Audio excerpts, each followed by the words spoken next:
Menteri Dalam Negeri Tito Karnavian menanggapi sengketa 4 pulau di Kabupaten Aceh Singkil yang kini ditetapkan jadi bagian Sumatera Utara. Tito mengatakan bahwa penetapan 4 pulau tersebut jadi milik Sumut melalui proses yang panjang dan melibatkan banyak instansi terkait.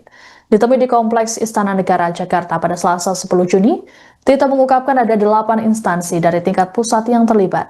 Selain Pemprov Aceh dan Sumut serta kabupatennya, juga ada dari Badan Informasi Geospasial, Pushidros TNI AL untuk laut, dan Topografi TNI AD untuk darat.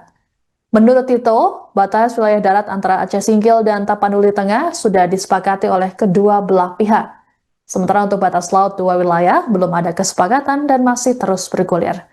Dikatakan oleh Tito bahwa penentuan perbatasan wilayah laut diserahkan. Download Tribun X sekarang, menghadirkan lokal menjadi Indonesia.